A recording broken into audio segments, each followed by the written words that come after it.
Welcome to Those Who Can't Do. I am Andrea Forkham, and I am so excited about the episode we have for you.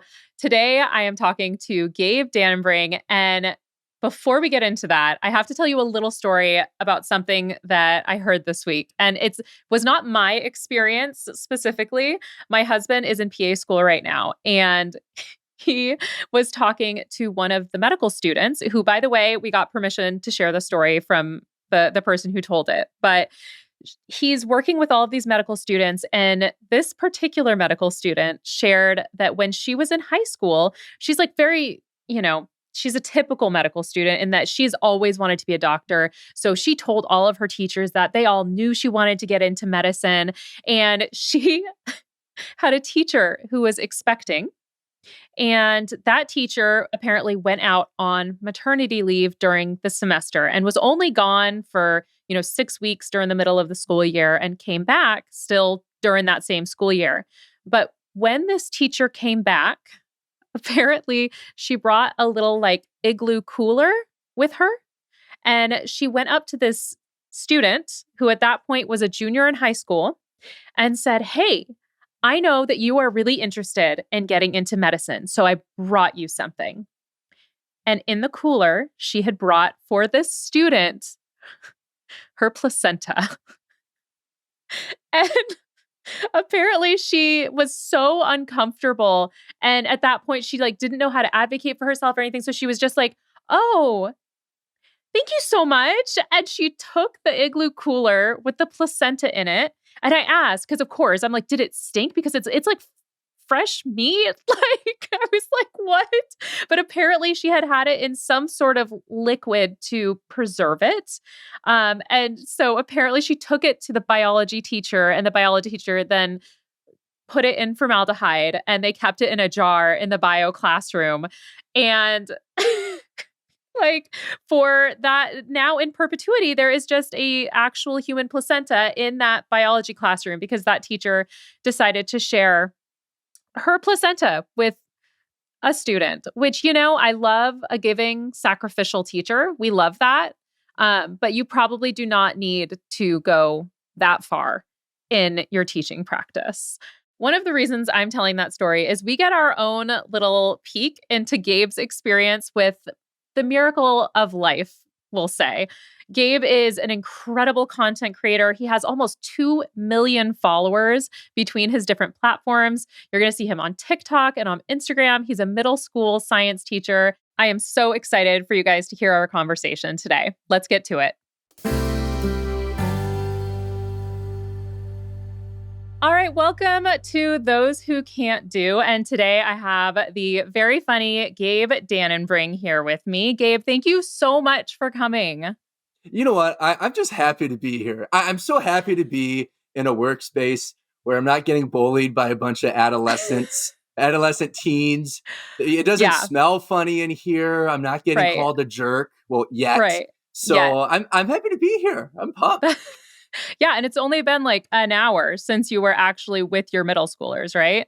Yeah. It was not. I left the school at about 4:20ish, and I arrived here getting tech ready at about 4:24. So it was a pretty quick turnover. So I'm fresh right now. I love it. I'm still hot from the day that just happened.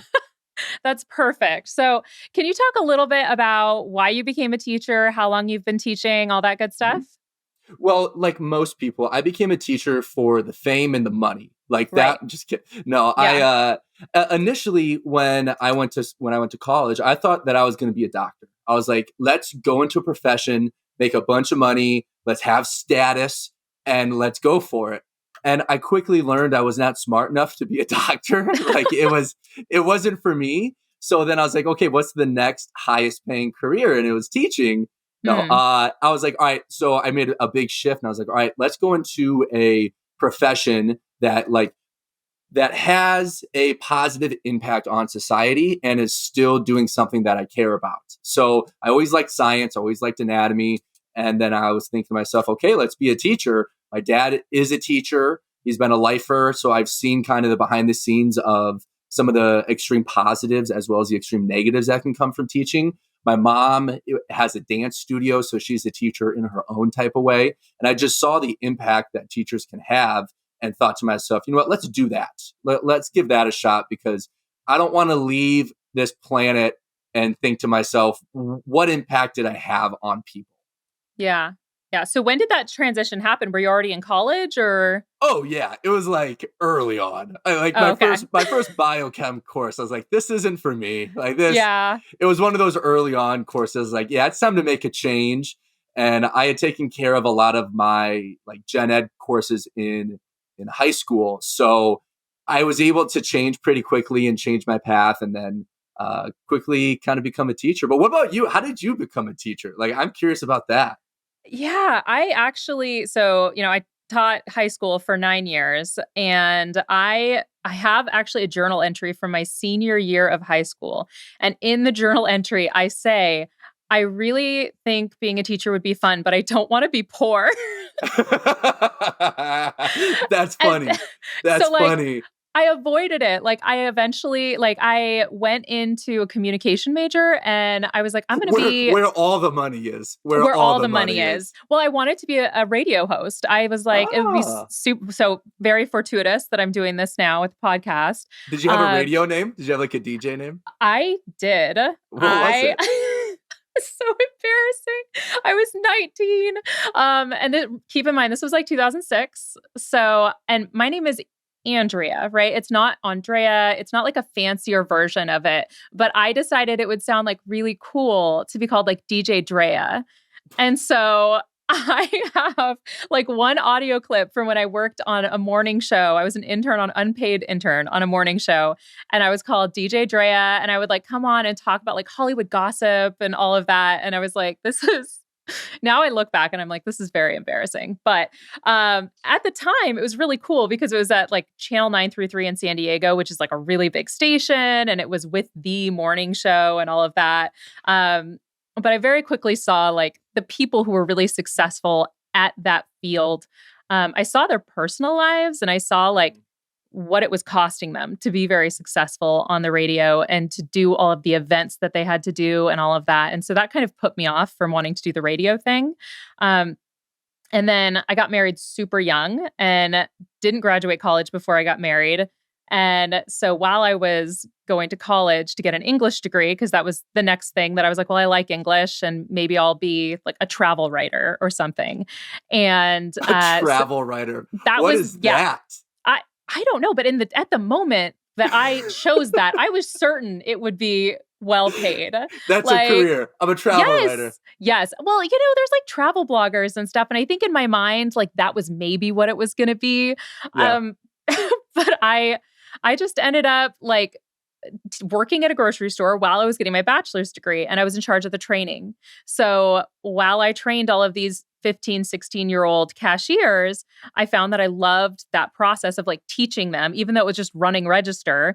So then a few years out from there, I decided after failing miserably at being a technical writer that teaching would be way more fun, even if I was in fact going to be taking a massive pay cut to do it. So ended up kind of transitioning there. Now, did you go straight from college into the classroom then? Yeah. So I started working in schools early. Like I think I was 19 when I first started being in schools. So, doing those early on practicums, and then I started subbing immediately. And I entered college with a bunch of credits already. So it was really quick for me to all of a sudden be eligible in the state of North Dakota to substitute teach. So I was substitute teaching pretty early on. I was doing like substitute para work.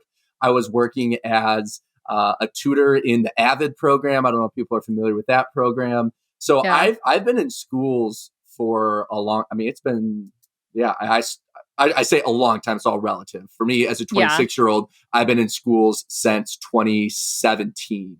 Oh my gosh. And I liked it right away. I really liked the community that I was in up in North Dakota and up in Fargo. The Fargo-Moorhead area was great. Shout out Fargo-Moorhead.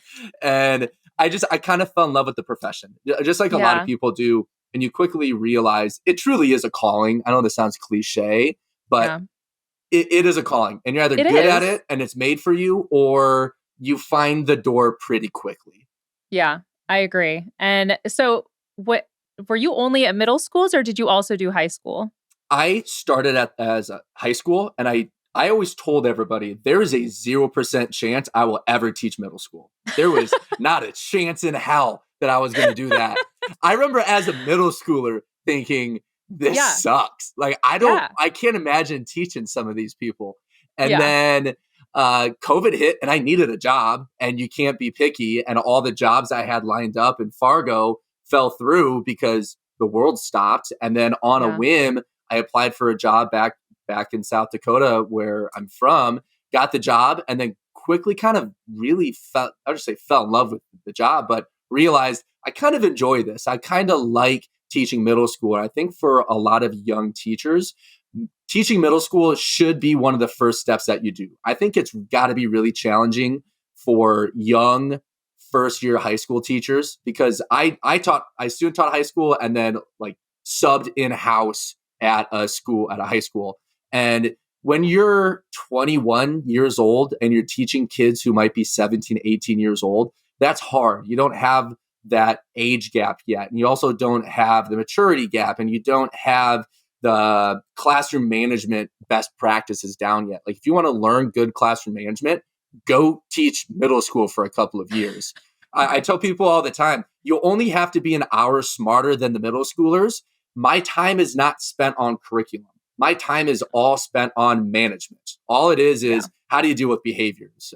So now I've been at the middle school level for 4 years, 5 years, 4 years, I Okay. think now. So what about you? Nice. I mean, where were you all spread out at?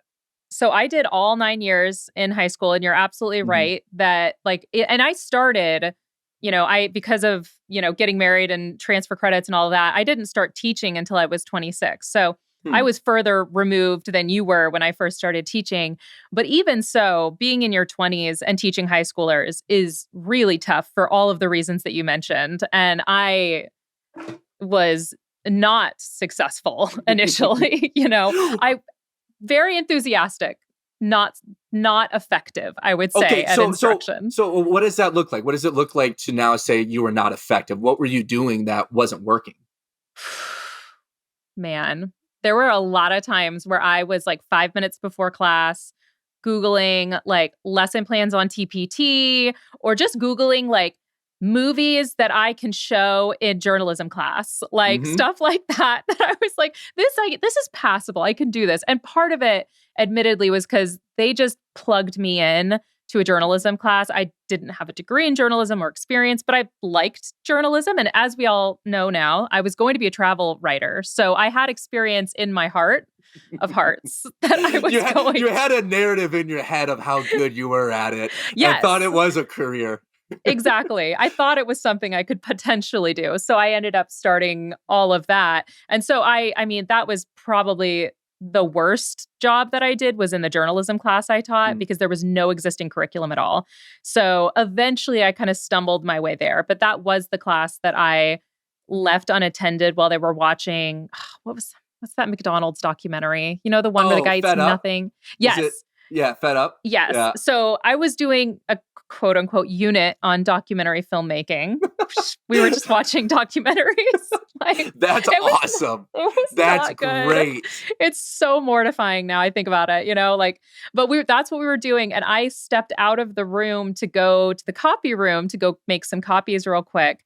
And when I came back, the superintendent had stepped into my classroom. Nice. Nice. And this was the first year teaching, first time I'd seen her other than at the like big county-wide orientation. Hmm. And I was just like, I'm gonna this is it. Like, I'm gonna get fired. Like my little class, and it was like a mixed class between ninth and 12th grade. So it was a little bit of everybody. And I left them unattended for 5 minutes. But of course, that's the 5 minutes that she Hmm. popped in. And Always works that way. I got a letter in my file for that one. Hmm. Now, what about you? Is there any like insane stories of things that have happened to you either at the high school or middle school level? Oh man, the list goes on and on. Like there's so many things. Like it started early on for me of just crazy stuff happening in school. I remember I was student teaching high school health, and this was a wild ride. I loved it, but it was a crazy experience. I one day was walking into school, and I was getting ready to go to school, got my coffee, got my satchel. Like I was that 20-year-old, like Right. I got a work bag. I got a work bag. Right. Yeah. I was not a purse. Not a purse. It was not a purse. Work bag. Yeah. Exactly. Mm-hmm. So like Indiana Jones. 100%. I was just missing. Yes. I was missing the hat. So right. I'm walking into school all confident and kind of got my teacher voice on, and the kids are snickering at me. I'm like, why is everyone snickering? Like, oh, funny day, I guess, whatever. And then all of a sudden a kid taps me on the back, and she isn't a student of mine. And she goes, hey, there's something on the back of your pants. And I had my teacher voice on. I was like, oh, that's weird. Did I sit in something? And she's like, no, you didn't sit in anything. She goes, your pants are torn. And I turn around, and I completely torn my pants all the way up the butt crack, like right on the seam. And I was like just stuck because I was standing there walking with all these kids, torn butt and all. And the satchel came in handy because I gave it a little swing and put it on the back. So then I think, okay, what do I do now? And I go walk back to my car, and somehow I had an extra pair of pants in the back of the car. So I was like, okay, this is awesome. I'm going to go to the corner spot of the parking lot and then change. So I thought this was foolproof. Go to the corner spot when I take my pants off. Giant pickup truck, because we're in Fargo, North Dakota, parks right next to me, and he can like a nice lifted one. Oh yeah, it was as North Dakota farm boy gets, and he can just look directly in, like down into my car. So I quickly cover up because I'm not going to get indecent exposure while I'm working at a school. And I was like, all right, this kid's going to get out of his truck eventually here, then I can change. No, he waited to the last minute. So I had to call the office. I was like, hey, I'm running late. I'm in the parking lot, but I'm running late. And they're like, oh, what? And they're trying to put it together. I was like, I tore my pants. Like, oh, take all the time that you need. Because I couldn't go home because it was like a 25-minute commute back to where I lived. Oh my gosh. So yeah, I quickly learned that all teachers need to have an emergency pair of clothes because you're going to have a wardrobe malfunction at some point. Like it will happen. Like, have you had any tough wardrobe malfunctions? I have, but the worst part is I didn't have any students that were bold enough to tell me about it. Oof. Instead, I had a colleague who we all would like walk out at the end of the day together, and I was wearing a dress that was like, it was like green, kind of like lace kind of a thing. But then underneath it was like a beige colored dress thing underneath. And I wore a cardigan over it because of course I did. And English teacher, cardigan. Because you're cold all the time. Yeah, exactly. So as we're leaving, my coworker says, Andrea, I'm so sorry to tell you this. The way that the under part of your dress is like falling on you, it looks like you are completely naked underneath because the slip underneath was beige and I'm beige. And so and of course it like just fit in that way. And I was like, oh my God. Like I walked the entire day around wearing a dress that looked like it was just lace. Like I was so mortified. And it was so funny because the way he said it too was like, are you naked under your dress? And I was like, what? Like, we don't have that kind of a relationship, my guy. And he's like, no, I mean, like it looks like there's not anything under that. And I'm like, funny. See, and the hard part with situations like that is when you realize something weird happened and then you start backtracking on the day and realize all the kids that were making fun of you. And you 100%. Didn't realize these kids were making fun of you. I had one time, classic, my zipper was down. And I'd gone an entire morning with my zipper down until finally one kid is like, Dannenbring, your fly's down. And I was ready to resign. I hated it. I hated how I felt. I felt so embarrassed to have a 7th grader tell me, bro, your fly is down. And like, when you have a room full of 12 and 13-year-old kids making you feel stupid, that's a pretty low place. I don't recommend that feeling to anybody. But I had another time when I was teaching high school health. This wasn't a wardrobe malfunction. I passed out watching the birthing video, which was a blast. It was The Miracle crazy. of Life, that one? Yeah, it wasn't Miracle of Life birthing video? more like the horror of life. Like it was terrible. So I knew going into this, like looking back, I was a freaking idiot. I knew that Oh, I can't do blood. I can't do it. I can't. I suck at right. it. As And previously cited, when you decided not to become a medical professional. yes, yeah. Yeah. I don't know why that was my first career path, but Yeah. I turned on the birthing video and I didn't watch it before because I'm thinking to myself, oh, we're showing this to kids. It's fine. It's Like gonna be how fine. yeah, No, it it's just shows like full it crowning and oh, it's everything. And of course it was yeah. made in like 1993 where Yeah. everything went by then, like nobody cared. And I just remember watching and I just started getting lightheaded. And then the scene that will always stick in my mind is the last, like the baby comes out and then the last little push comes out the placenta and everything else. And I just remember the next moment is a kid that's like poking me like, dude, are you good? Like I full on passed out, full on. And then later as the day goes on, I was like, I'm not gonna watch this anymore. I'm just gonna like be typing up on something. I had 3 boys come up to my desk and like, I don't feel good. And they had to leave. I had one kid pass out and I caught him. I caught the kid as they were dropping like flies in my room. Oh my gosh. Yeah, it was incredible. It was incredible. But that does every phlebotomist that I ever talked to. Like, I'm a talker. I like talking to people, and I always talk to phlebotomists. Like, hey, people pass out. What's going on? And they're like, the only people that pass out are young males. They are the only ones. And I was like, that's bull. Like, no way. Yeah, that's probably true because the only ones that passed out in my class were young males, including myself.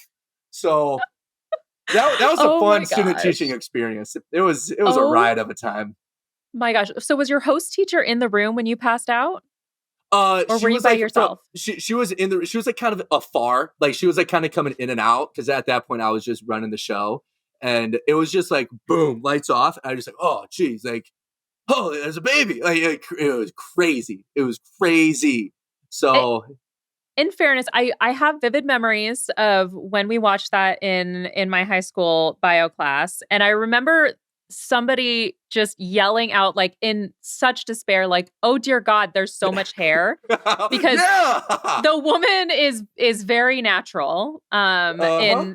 and so when the baby comes out, like there's just a lot of fluid, and there's a How lot.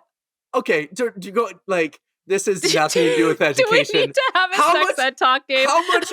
Yeah, no. All right, picture this, Andrea. Okay, Hmm. you're sitting at this casting call. They're saying you're gonna be Uh-huh. famous, be an actor, and they're like, you are going to give birth on camera, and it is going to be shown to millions of teenagers for decades. Yeah. What's your number? What's your price tag? Oh Be like, yeah, God. I'll do that. I'll be the person that the star of the miracle of life. Are we saying like if I had my real platform, like No. at like now or previously? Like you Will have people no know it's educator Andrea's yeah. birthing video? No, like you have no social media. You Okay. are you work your 9 to 5. You're just thinking, man, I could use some extra cash, kind of paycheck to paycheck. Like, what's that number?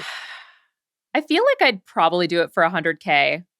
Like if I knew Hmm. like like as it is right now with my platform, I get so many weird DMs. Absolutely not. Like I'm not doing that. I Uh-huh. don't need to encourage the creepy DMs that I get. But yeah, probably 100K. somewhere. Yeah, I feel like that would be a fair amount, you know? Yeah. Like If it'd be all right. somebody approached my fiance and I are like, here's the number, Yeah. What would 50 you what grand. I'd say well, 50. Like you don't here, get to choose. well, like, yeah, that'd be the number I'd throw out. I'd say, Yeah, how can we say no to 50? But then again, I'm right. not the one spread eagle for teenagers all over the world to see giving Right. birth.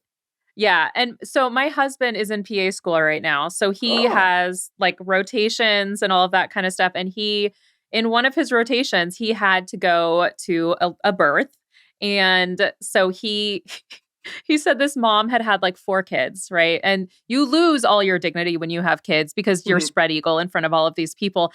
And so he was given a camcorder by this mom and she's like, "I want to see. Can you get down there and film it?" Oh, And my husband is like, she's like, take a picture, right?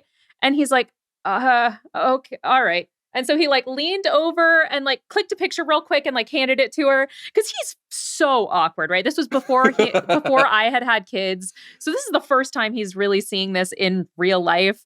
And she's like, no, that's not close enough. Really get in there. And so he's like, oh God, all right. And so like he like had to take pictures because she was crowning and apparently had a very well working epidural, and took pictures for her. And he said there was one point during that process that he started to get real pale. And the nurse asked, like, do you need to sit down for a second? Because he was about to pass out. And it always is. It's the dads watching. It's usually not like the moms giving birth that are getting ready to faint. It's always us, like, wussy guys. Like, we think we're so tough until it's something like that. I'm like, okay, I get why women make fun of us. I get why they say we do milk these colds, because women are pretty damn tough.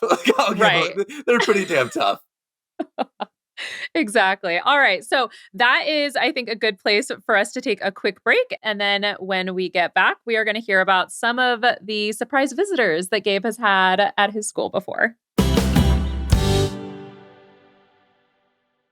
All right. Welcome back. So, Gabe, I heard that there was one time that you had a special visitor in your school. A special visitor? I've had many special visitors in my school. Which special visitor are you hinting toward?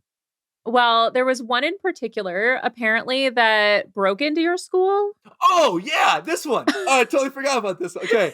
I was like, you're queuing me up perfect for that. And I was like, oh, yeah, which visitor? Because honestly, at first, my brain went to when we had the mariachi band come to class or come to our school. That was a great story. That also sounds awesome. Yeah. Random. It was awesome. But no, so this happened a couple years ago. So get this. We had a meth head break into my school. This was nutso. Okay. So this was heart of COVID. Okay. So this was like, remember that spring when COVID first hit? This is then that fall. So in South Dakota, we were full throttle, baby. We were like, we're packed. You were like, COVID doesn't exist. Oh my gosh. Oh yeah. It's like mask up and let's shove them in the rooms. Let's do it. So all of a sudden, and my room is way in the back corner of this school. It's an old school. So I can't ever see outside. I didn't have a window. Literally, that room now is a storage closet. So all of a sudden, the kids start rolling in and they're losing their minds. They're like, what is going on? Mr. Dannenbring, you should have seen what happened outside. I was like, what? And they're like, yeah, the cop was tackling a guy outside. It's like, who? And I like immediately start thinking of the students that like, would potentially be getting tackled by the SRO. And I was like, what? Like, no, they're like, it's a man got tackled. It's like, okay, what is going on? They're like, he had a gun. And I was like, what? And everybody was like, no, he didn't. Like, you know how the story just keeps going and going. Oh yeah, it just gets bigger. Yeah. Oh yeah. So the story just keeps building and building and building. And eventually we get the email like, hey, we're going to have a staff meeting at the end of the day to talk about what happened. And I was like, what in the heck happened? So in the staff meeting, the principals are talking, and rightfully so. It was kind of emotional because we had somebody who did break into our school, and that sucks. Looking back, hindsight, you can joke about it, but in the moment, it sucked. And they're like, somebody broke into our school. They walked in through the staff doors, and there was like a 15-minute window where those doors were unlocked. You didn't need your badge to sign in. And this dude was just going room to room. And at this point, we had any person that had a pulse was going to be a substitute teacher because teachers were gone all the time. Like, so this guy. So it was like, he's a sub. That's exactly what happens. So So he's going room to room, checking out like what's going on in these classrooms before the school day starts. And everyone's just like, all right, this guy is a sub. Strange cat, but I ain't judging. Like, all right, he looks like hasn't and in showered. Fairness, sometimes you see some subs, and they've been through it. Life has not been kind. Yeah, they're tough. They are one. They're tough. And so he's going room to room, and eventually a teacher catches him while he's going through like these files, and he's like tweaking out, going through the file cabinet, and she's like, "Hey, do you need something?" And then he's like, no, I'm good. And never in a million years is it usually acceptable for a sub to be going through some file cabinets. So then she goes and tells the office, like, hey, that sub is kind of weird. And like, there's not a sub in there today. So, so the SRO goes in and checks on him. And the guy just bolts, just boom, gone, out the door. And of course, this happens right when all the buses are showing up, right when parent drop-off is going on. So this guy, the cop, tackles the guy in the front yard because he just broke into the school. Like, you can't let him run away. And like, they're wrestling. They end up like getting him down. Turns out the dude was tweaking out on meth. And then what was even worse is when the admin went back and looked at the cameras, he was in the building for like 20 minutes, just like walking around. And that means so many teachers saw this dude tweaking out on meth and they're like, checks out. Like, he's probably a sub. He's probably a sub. Like, happy to have you here. Thanks for helping. Yeah, listen, so that was wild.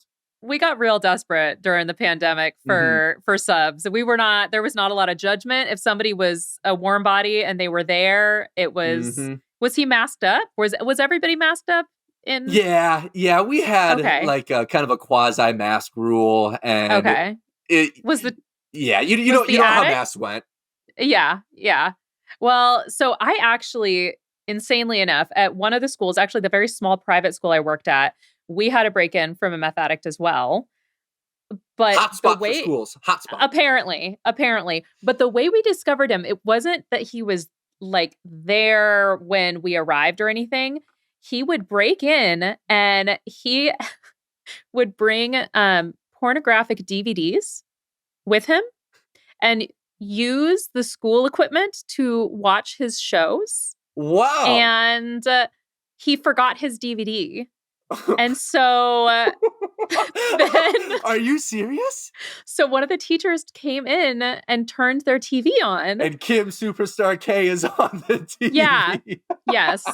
Like a DVD. Like, this was not 15 years ago. Like, I was at that school 7 years ago. So like the internet existed. Like, he could have, I guess, maybe logged on as a guest on the computers. But I mean, I'm sure the firewalls were pretty good. But yeah, so he left his DVD. Wow. So then they checked the cameras and they realized that this guy, and apparently he'd been doing it like frequently, like sneaking into different rooms and using our computers and loading up and just... Yeah, check the cameras about 5 seconds into the film. You're like, turn it off. You're like, turn it off. Oh, dear God. We know how this ends. Circle of life. We don't need to know. It was so terrible. It truly was. Because then, of course, I'm like looking at my desk and I'm like, why is it the way that it is? Like, trying to make sure everything's clean. Yeah, it was bad. And that, I think, that would have been pre-pandemic for us. So we didn't have the excuse of, maybe it's a sub at that point. It was just... Oh man, that's brutal. Crazy. I would like to know, like, I hope it was a teacher who found the CD. And actually, we're not even gonna go there on that. Like, that's tough. Yeah, I don't know the specifics of like what genre or any of that. I just know that it was illicit DVDs, and my colleague across the hall discovered it in her DVD player. So it was tough. Yeah, it was a trip. We had one time where we had a surprise visitor of a mariachi band that performed at lunch, and this is at the school I'm at now, and our principal, he is type A.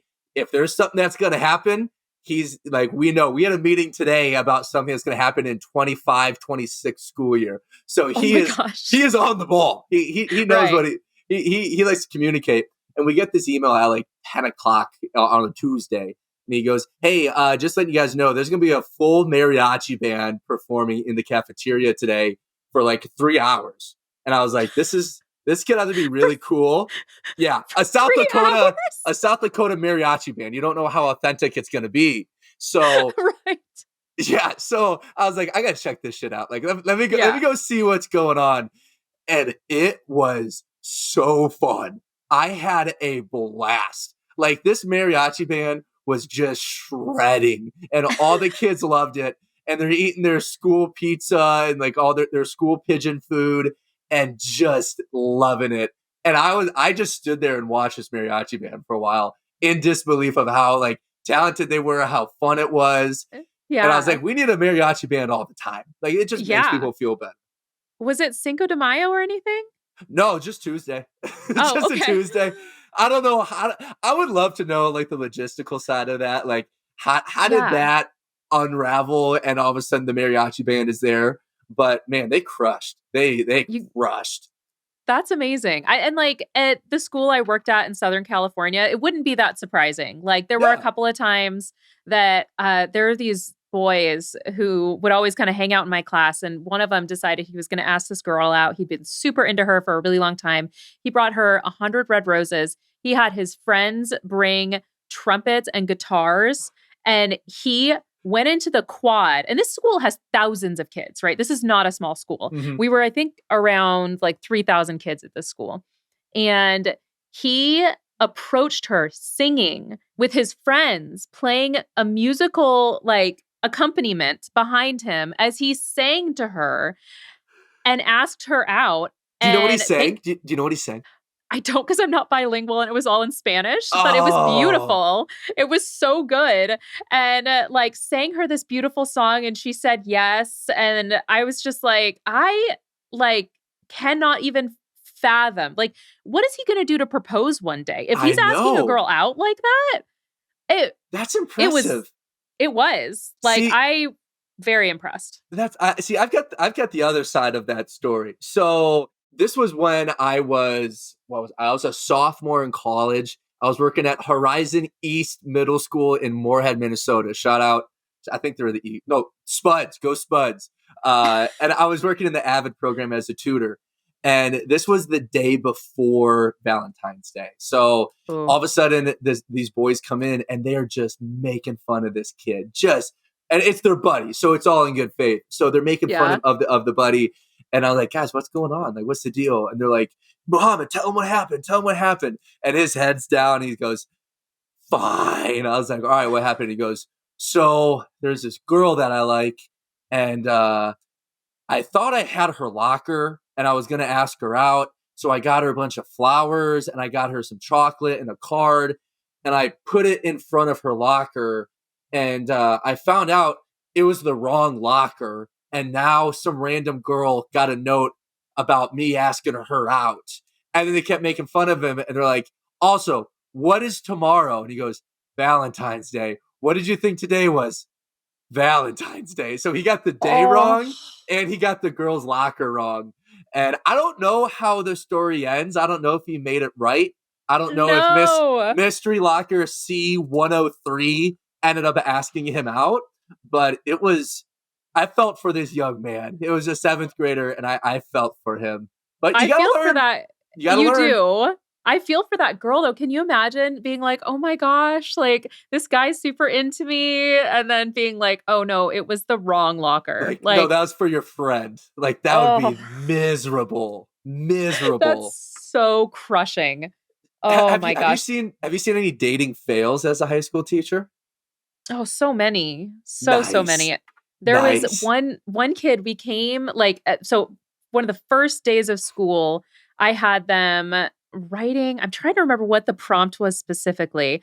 I think I was having them write something with descriptive language or something like this, or tell me, describe a moment in summer that was like really phenomenal or really impactful for you.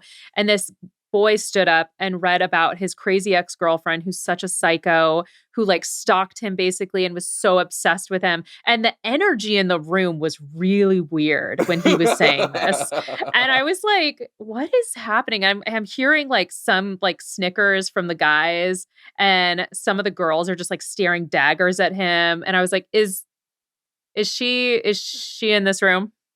And he's like, yep. And he sat down. And I was The like, balls. The balls. right? Right? But then Oh. the worst part was they spent the entire rest of the year like flirting, asking to sit next to each other, trying to like work something out. And I'm like, I am not supporting this. You guys are so toxic with each other. Absolutely not. That's Like, funny. See, this like is not happening. I miss teaching high school for that reason. I miss being in the high school building for that. I legit was on a Netflix reality show that aired in October, a Yeah. multi-million-dollar Netflix show. And that drama on a Netflix show does not compare to the drama that goes on in schools between the relationships amongst the kids and the drama amongst staff members. Like, it doesn't even touch it. Like, it was incredible. Like, and one of my favorite memories of my dad, well, I should say, it sounds like he died. He didn't die, but when he was my teacher, and I had anatomy with him, and my girlfriend in high school at the time was in that class, and he would let us pick our seats, so we sat next to each other. And what he does with every high school couple is he has the class discussion where he looks the couple in the face and he goes, "Listen, I know you two are dating now and you're sitting next to each other, but if you break up, this is awkward for every single one of us in the room. So if one of you are on the rocks, let me know and I will move your spots." And I was like, that's a great way to handle it. And that is. I ended up breaking up with that girlfriend for a short period of time in that class, and it was very awkward for everybody. Yeah. We got back together, which made it even more awkward. But it was just like, that drama doesn't compare to what reality TV even has. It's its own reality show. Yeah. How did your students react to that? Oh, they made fun of me for it. Yeah, I bet they did. See, and here's the thing about that, Andrea. Here's the thing about reality TV. So I went into this reality show and I was like, I'm gonna come in here swinging. Like, I'm gonna be guns a-blazing. Like, and I said from the start, here's what I'm doing if I win. I am buying a Corvette and I'm donating to Native American kids in South Dakota. Those are my two goals. I'm not gonna sugarcoat anything. I'm not gonna say I want to do this and then not do it. Those are my two goals. And I was like, I'm going to try to win, because I was like, I'm playing a game and I'm a psycho competitor. I'm an absolute psycho competitor. And one of my character flaws is I think everybody thinks the way that I do. So I thought everybody else was going into this game being like, we're all psycho competitors. Let's do this. So I went in as a freaking wrecking ball on this reality show, and not everybody else is a psycho competitor like me. So my students got to see me be an absolute competitor on this. And they were like, yeah, like they come to class and be like, yeah, Mr. Dannenbring, you're kind of intense on that show. I was like, I was there to win. They're like, yeah, we got that. We got that. That was very clear. Very clear. Before the show came out, I was talking with one of the Netflix directors or PR people, whatever title they have. And we have this conversation usually a week before the show comes out. And I was talking to the guy. I was like, all right, so how did I look? And he goes, yeah, I think you'll come off looking pretty good. And I was like, all right, you think it's going to go good? He's like, yeah, you're going to come off as if you really wanted to win, but you're going to come off okay. And oh, no. Yeah, so it was funny. Like, the kids reacted to it pretty good. They made fun of me for everything. You know, there's no way. Of course. You can't breathe right when you're a middle school teacher. So they made fun of me for some stuff, but that was such a fun experience, and it was so fun, just the love from other people, and it was so cool. It was so cool. Yeah, that's awesome. Okay, so one of the things we do on the podcast is we ask, or we get questions from the audience, and then we can kind of try and take a stab at answering their questions. So the first question that we got is, what is the number one thing our country can do to recruit more teachers? Solve the teaching stuff. Just go. Ready, go. Let's do it. Okay, let us do. All right. So I spent a lot of time into thinking about this. So I put this into two different categories. What are things that we can do that will cost districts nearly $0? And what are things that we can do that will ultimately cost money? So let's look at the one about costing money. So obviously, teacher pay is always the first thing. But believe it or not, I think a lot of teachers are leaving the profession not only because of the money. There's other things. It's not about the money. So I think that is one thing. I think the lack of support from families is another thing. I think if you could really, I would love to see a school try to do something like this, where they try to have as much parent involvement as possible, where they hold families accountable, hold kids accountable, hold teachers accountable, really have all of that together. I also think if you have more PTO for teachers, one of the things that is one of the biggest slaps in the face for me as a professional is getting told that I have 2 days of PTO to use. Like, that sucks. Yeah. Especially when you hear of other jobs that they have unlimited PTO. And it's so funny. like for me, like I grew up with a dad who's a teacher and a mom who has her own business. They never took days off. And I always thought every profession never takes days off. I didn't realize other professions have PTO until I was like in like the profession. And I remember talking to somebody, it was my first year teaching, and they're like, oh yeah, I get my 3 weeks of PTO. It's like, what? I was like, 3 weeks? I was like, I get 2 days. And they're like, what? Like, are you serious? So that's one of those you're just not things. allowed to be sick. Yeah, it's like, having 2 days of PTO is crazy. Like, give teachers flexibility. I think that would keep teachers in schools more. And then I actually have a list here of things that would cost schools $0. Like I made this list. It took me a second here to find it. I love this. I'm so glad that we chose this question for you. Yeah, this is really good. So prepared. As you can see, this is my TikTok idea list. So I've got this one runs deep. Things that wouldn't cost the districts a lot of money. More than 2 days of PTO. That really wouldn't cost a ton of money. What you could do is like a lot of districts, they say you have 9 sick days and 2 days of you can use whatever you want. Make them all one bank. Make it a bank. Say you're a professional. You can use these 10 days. First come, first serve on these days. And then you can have those conversations if you're consistently missing Fridays or Mondays or things like that. Next, teacher in-service days are 90% to 100% dedicated to classroom times. And then have teachers, if they need meetings, have them set the meetings on in-service days. Like, I don't know how so many 6-figure salaried admin keep making these decisions of like, hey, we're going to throw in some BS training. Like, go on TikTok for 5 minutes, go on Facebook for 5 minutes and type in, what do teachers complain about? And then you'll quickly learn like, hey, let's do away with that. And I've heard some admins say the argument to that is, well, we don't trust our staff to use the time accordingly. Okay, then address those 5 staff members who are wasting their time. Address those 5. Don't make it a blanket policy for everybody. And then stop making teachers do stuff on the lunch break. Give a teacher a freaking lunch break. Bare minimum expectations in the workforce. Let them have a lunch break. Like, come on. Another one, have admins sub for multiple days in a row. I honestly think that would increase staff morale for a number of different ways. It's not one-off afternoon. Have it be an admin is going to take 3 days in a row in a classroom, because then admin understand what's going on within their school. They have a refresher, and it's not like principals and assistant principals. They see it. They get it to an extent. The good ones get it. I'm talking the high-level admin. Have them come in, because most of them haven't taught post-COVID, or just have them come in for a little bit. And then, now this might cost the district a little bit of money, but once a month, have a Friday afternoon or a Wednesday afternoon where the kids have a half day and teachers have the afternoon to take care of the bull crap they got to take care of. You can make those changes to dramatically increase teacher morale and have it so teachers are quitting less. I think those things could make a huge difference. What do you think? I think so too. What do you think? That's a big list.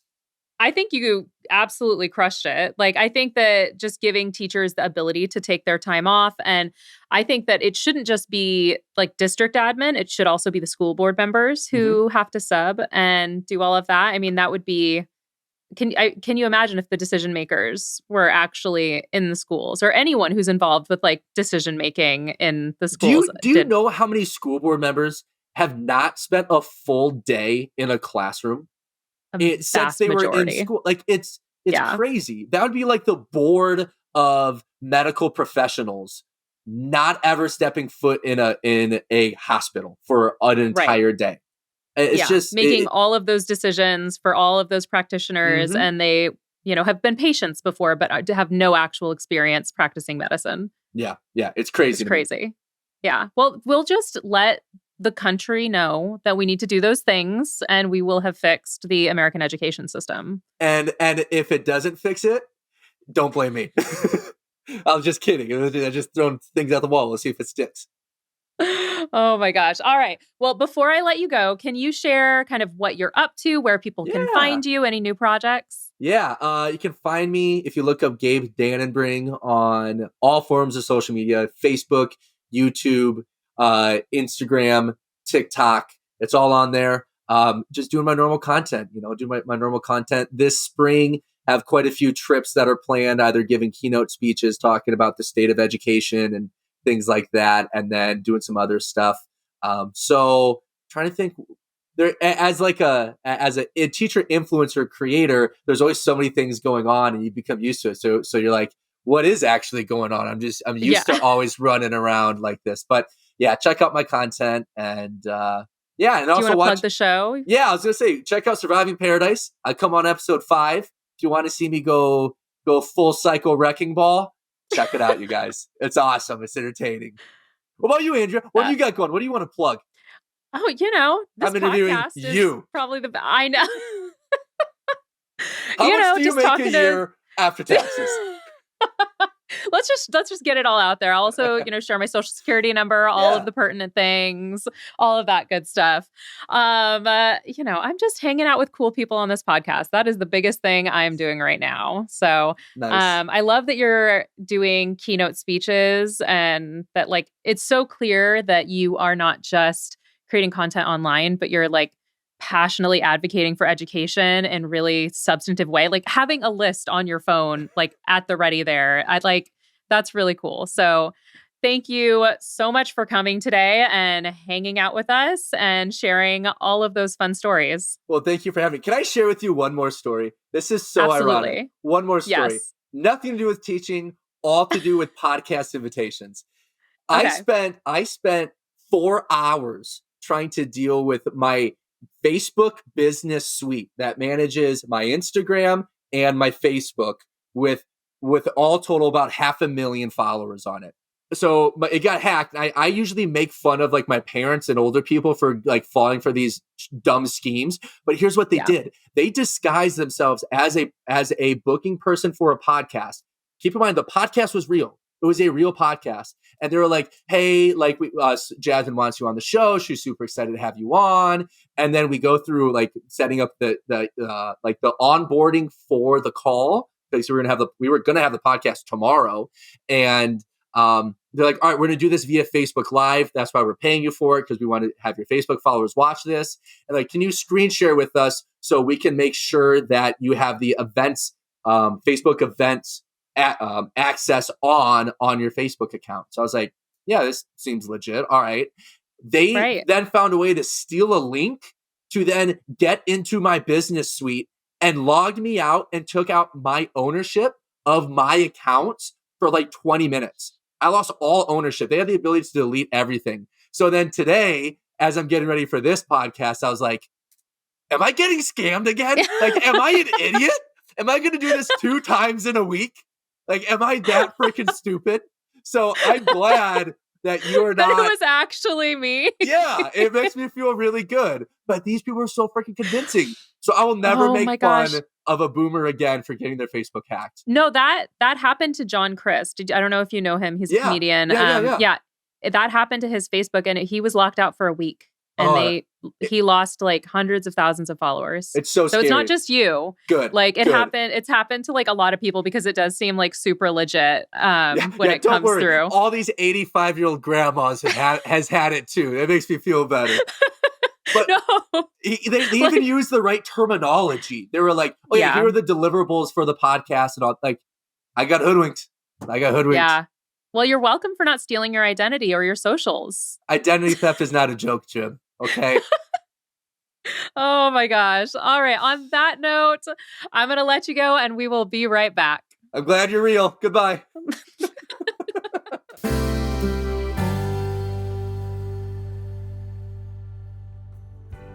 Welcome back. I hope you guys enjoyed chatting with Gabe as much as I did. That was so hilarious hearing all about the chaotic things that he experienced in the classroom and how weirdly parallel some of our experiences were with meth addicts in our schools and singing and all of just the things that make a classroom, it is exactly that chaos and those kinds of memories that make it so freaking fun to wrap up a school year with a group of students.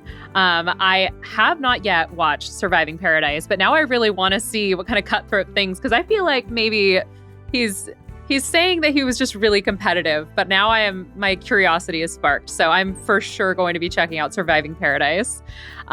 So I wanted to make sure, even though, we already finished chatting with Gabe today, I wanted to make sure that we did not miss what your students are doing. So I asked this past week what your students were up to. And this one, the first one to me is just such a classic one. Like, I have had variations of this done to me where apparently in one of the classes, the students took a picture they found of their teacher's dad and made it their cell phone background, which is like, that is so typical. I still remember vividly when I was in high school, we knew some of our teachers had attended the school that we were at. And so we went into the library and we found the old yearbook photos of our teachers and we printed them out and we blew them up and we would just like hide them around the school just to troll our teachers essentially. And now kids have like access to the internet. So it's so much easier for them to find content like that, which, is a good reminder to check what happens when, you Google your name, because they will for sure 100% Google your name. The second one was, as an English teacher, I had to include this one because teaching MLA was the absolute bane of my existence, trying to get students to format. And then I fully paid my penance getting my doctorate and having to suddenly learn APA and do all sorts of absurd formatting and citing. But apparently a student said, why do we have to use MLA and we can't just say, shout out to the boys on collegeboard.org?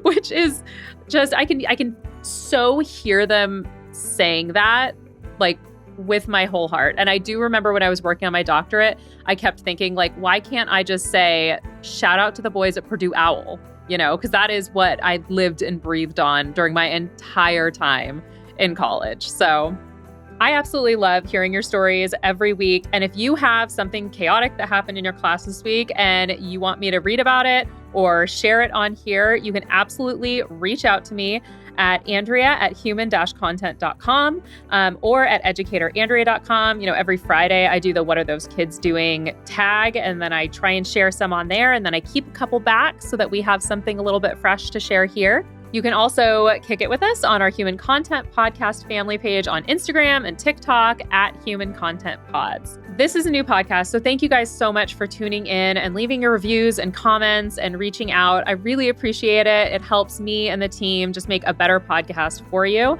And if you would like a shout out, make sure to leave your review on your favorite podcasting app. You can get full video episodes every week on YouTube at Educator Andrea.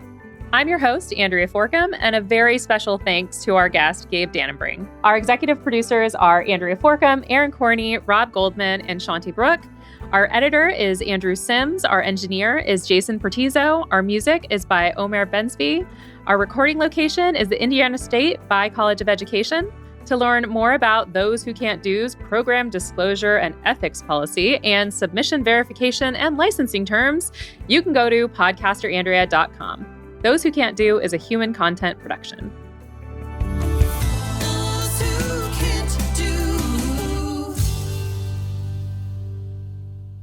Thank you so much for watching. If you're like me and you're thinking, gosh, I really need more Those Who Can't Do in my life, you can start your binging right now by clicking on that playlist button right over there. New episodes are out every Thursday, so please subscribe and join us each week on YouTube and wherever you get your podcasts.